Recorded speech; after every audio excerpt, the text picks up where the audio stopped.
albabul hadi ashar dambugal sappo e go'a ɓangal no yewta en alli'ani fi huɗidirgol hakkude ƴettidirɓe ɗiɗo ɓaawa wenge woni hakkunde maɓɓe yo Allah dandu en ɗum kadi ko muskilaji tunni wonɗi ka dewle. an ibnu umar radiallahu taala anuma qala o maki sa'ala fulanum kaari landano fa qala ene ya rasulallah ara ayta kaari landino kam o inni nelaɗo ayi aali joni noon ara aytu mimmi ara ayta ayi aali anna law wajada ahadana imra'atahu an ka so goɗɗo e amen tawi ɓeygu makko ala fashatin e dow jina ɓeygu makko hino walude e gorko misal o heɓali seedeɓe nayi ko ɓurani inni kon kayfa yasnaw ko honno o warra taale kanko mandi o yiri yitere makko nde a wiile ne laaɗo ko ɓe on tigui adda seedeɓe nayo konno noon hara men watta ɗo landal labangal ka in takallama si on tigui ari yewti déclare nanguidi ɓeygumin e goɗɗo takallama bi amurin azimin o yewti hunde mawnude probléme ɓawa mara seedeɓe wa in sakata si o deƴƴile kadi o tawdi ɓeygu makko kadi e boyiru sakata ɗon kadi o deƴƴi ala mithli dalika e hunde mawnude ko honno walami jibu nelaɗo jaɓaki mo par ce que kamɓe ko ɓeɓe heɓa dalil timmuɗo falamma kana ba'da dalika ɓawoni ha ɓawti ɗum atahu o arimo kadi kanko gorko fa qal nelaɗo maki he inna alladi sa'altuka an andu nde hunde nde mi landima fi mum ɗo kadi ibtulitu bi mana gorkon arini nelaɗo he sa yi nde hunde ko addi mi landadema mi heeɓi probléme e mayri woni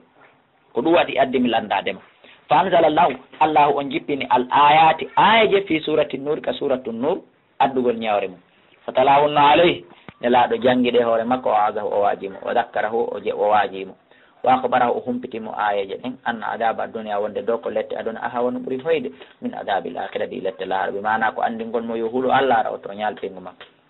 qala wi la nelaɗo walladi bataka bil haqqi mi wondiri on nelirɗoma gonga ma kadabtu alayha mi fena e hoore makko mi tawdi ɓeygu an e goɗɗo summa da aha refte nelaɗo nodde mo kanko sonnajo on fa azaha kadalika ɓe waajimo ɓe hulɓinimo no ɓe waajir non gorko galat on kadi ni la nelaɗo walladi ba'ataka bil haqq mi wondiri on nelirɗoma saabu gonga innahu modi Allah kadibun o penay woni min o tawta Allah e goɗɗo kala e maɓɓe huuɗike si ɗiɗo huɗori bare goɗɗo e maɓɓe ƴakkaydu fa bada bir rajul nelaɗo fuɗɗori gorko on fa shahida o seedinimo o huɗinimo arba shahadatin huɗanɗe nayyi billahi inde Allah nden summa sanna bil mara refti ɓe watti kadi sonnaji on ɗon on kadi ari huuɗi suusi huuɗade bimana huuɗanɗe joyi on sayi summa farraka baynahuma refti nelaɗo sendi ɓe rawa muslim kala mo muskila yani hakkude mum e ɓeygu mum goto kala huuɗi o yawi mi nanguidiɓe o yawi ko fenade mi nanguidaka haray ka islam goto e maɓɓe rajimetake goɗɗo e maɓɓe piyetake kono ɓe sendidirte ko ɓe jombidirta aduna e kadi haray boobo on gorko on jeeyamo few so fijiri ko kanko jeeymo haray kaffaran waɗete e hoore makko par ce que haray o feni e hoore oya o tooñi e hoore oya haray Allah subahanahu wa taala on dandu en ɗum kadi no feƴƴi ka suratu nur ɗum kadi miɗo fensutuno toon on yiltitoto toujours ka tafsir qouran o andi qouran wawata ko famade e ɓaawa sunna wawata ko famade e qouran wi mana ko hunde ɗiɗi ɗe andandarema ko zawjayn ko kolodiri no ara miɗo fensiti ɗum kadi toon wa anu radiallahu taala anhuma anna rasulallah sallam qala ɓe make lil mutala'inin nayni huɗidirɓe ɗiɗo hisabukum ma onon nde hasbore mon nde alallahi ko Allah ɓawa noon kala emon huɗori inde Allah min wata sekude ɓerɗe ɗe min anda ko nder to programme o no ko Allah ahadukuma kadibun pellet goɗɗo e mo on feni la sabila laka alayha amarale lawol e hoore makko mbimana awa jombitatamo hande kadi ko hoori ɗum qala ya rasulallah maali jawdi andin noon ndi mi ittindinmi tengo fo qalne laan maki in kunta sa laatike sadakata ko goonga ma a goongi alayha e hoore makko ko wiiɗa o waɗi kon ko goonga fofo bi masta halalta min farji ha haray on tenge o jeyimo saabu ko daginɗa kon farji makko mbimana saabu ko renduɗon baldi kon o yoɓitata wa in kunta sa laatike kadi kadabta alayha a fenu hoore makko fadaka abu adulaka min haray de sa ɗum hino ɓeydama woɗɗintinde e jawdi mbimana jawdi ndin o mara no droit hettirgol ndi alegol haray ɗum ɗon ɓeydima poɗɗintinde ɗi muttafaqun alayhi wa an anas radiyallahu ta'ala anhu anna nabiyya sallallahu alaihi wasallam qala maki absiruha holle ɓe ndu umratu fa in ja'at bihi abyata bimana si tawi woni o sonnajo jibino yinon bobo danejo sabitan bimana marɗo sukundu fa huwa li zawjiha haray o bobo ko modi makko jeema wa in ja'at bihi so addi o bobo alego jibini o bobo akhala ko kaliɗo gite alego ko marɗo timilloji jeɗɗuɗi jaadan e tancitiɗo sukundu fa huwa lilladi ramaha bih aray o bobo ɗo ko jeymo ko on gorko mo gorko on feri bobon emo wina ɓiɗɗo mum ko ɓiɗɗo oɗa aray ko on ɗon jeyi bobo waɗen tafsir seeɗa abyada sabtan bi fati sin wa kasri al ba'i wa yajuz iskana huwa man yakunu sha'ruhu mustarsilan ko on mo sukundu mum juuti en faami ka bi mana so woni bobo on jibinama e honno innete abyada sabitan bi mana ko danejo juuta sukundujo haray ko modi debbo jombuɗo mo nini o haray ko kanko jeyi ɓiɗɗo o andine laaɗo Allah ko docteur jo kamɓe ɓe wawa e andude ko kaariɓe kaari hewta fi wigol may ka labtani pawɗen ƴiƴon ko docteur kaɓe maaki ɗon si tawi bobo woni akhala huwa man takunu aynahu ka anna fihima kahalan min gayri iktihalin wo ko adamo tawɗo guite mum a sikkay ko kale waɗa e mum ɗe andi kale ko sonnaɓe watta toon ka hakke ko tata guite ɗen no mbuli a sikkay ko kale waɗa e mum jaadan ko wiyete jaadu ko ommo sukunu muɗum ndu raɓɓiɗi ko haray ɗum ɗon ko o gorko ɗaaje ne laaɗo ñaawiri ñaawri nden ni kono noon ene wata dallinorde ɗum ndey ene wata ña ene mara gandal ɗum gandal men hewta toon goɗɗo no nanda emo wona baba mum goɗɗo no ronka nandude e baba mum en faami ka muttafaqun alayh wani ibnu abbas radiallahu taala anhuma anna rasulallah nelaɗo sah sallama amara ɓe yamiri rajulan gorko an yadaa yadahu inda al khamisa nde wallinta junngo makko ngon ka huɗande jowaɓere ala fi ka hunduko makko o gala innaha mujiba nde wondore ɗo ko waɗɗinanayde la yomi heeɓu gonga alegoye ma waɗɗinanayde mo yo heeɓu yiiti rawa abu dawud nasai wa rijaluhu siqat wa an sahal bun saad radiallahu taala anu fi qissati lmutala'inayn o yewti en fi qissa huɗidirɓe qala o wi falamma faraha ba'da gayni min tala'unihima e huɗodirgol maɓɓe ngol qala wi kadabtu alayha a feni e hoore o kadabtu alayha mi feni e hoore o ya rasulullah in amsaktuha somi jogitikemo fatallaqaha salasan on so mati o accitemo laabi tati qabla an ya'murahu rasulullah ko adine laaɗo ɗon sallah sallam yamirdemo muttafaqun alayh ɗaala gorko on wi kadabtu alayha ya rasulallah mi fenay e hoore o in amsaktuha somi jogitikemo in amsaktaha mi mana somi jogitikemo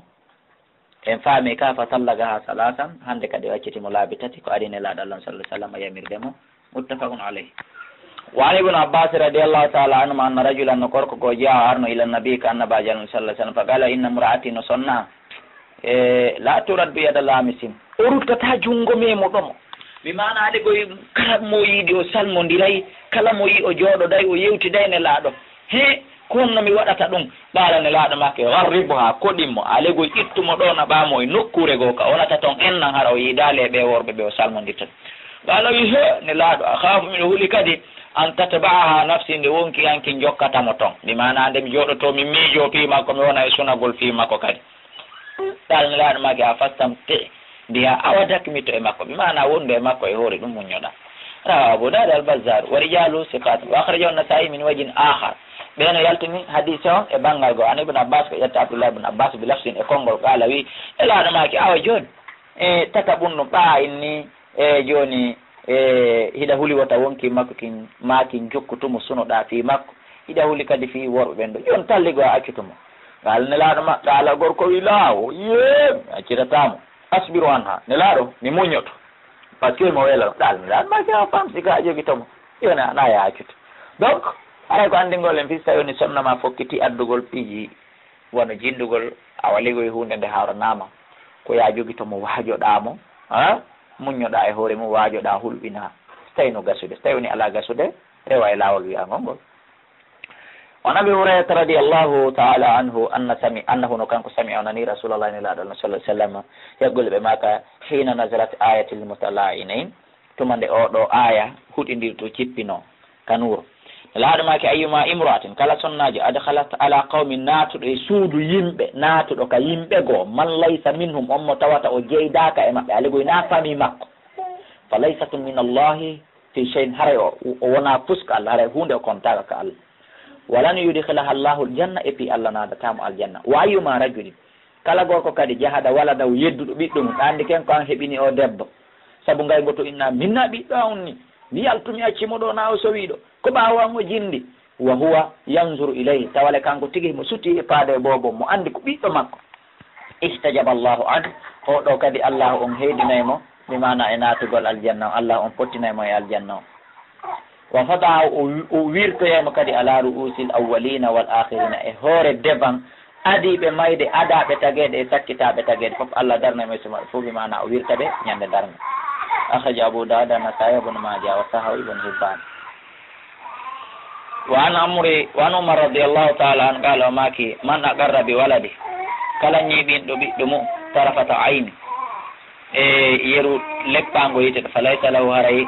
alanama an yantinde o riwatamo hande kadi bimana bobo on jibini e tun hayso ko seconde goto inna way ko ɓiɗɗo a jaɓa ko ɓiɗɗo ma haray o mara droit riwugol mo hande kadi innana ɓiɗɗo makko wawata wonde akhrajahu al-Bayhaqi fa huwa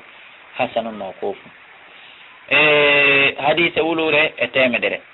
lannuɗen hadise wulure e temedere e goaɓo wa an Abi Hurayrata radiyallahu ta'ala anhu anna rajulan qala ya rasulallah inna imraati no sonna waladata gulaman o jibini paykun kono kum paykun ɗo aswada ko ɓaale o mille komi danejo ɓalniraɗo maki andi golɗen fi tawi ɓeygu ma jibini ɓalejo an ko a dane ma o jibini dane an ko a ɓaale ma o jibini juutuɗo ma raɓɓuɗuɗo annano wawɗa ɗum holla ko fattu ɓalniraɗo maki halla kam min ibli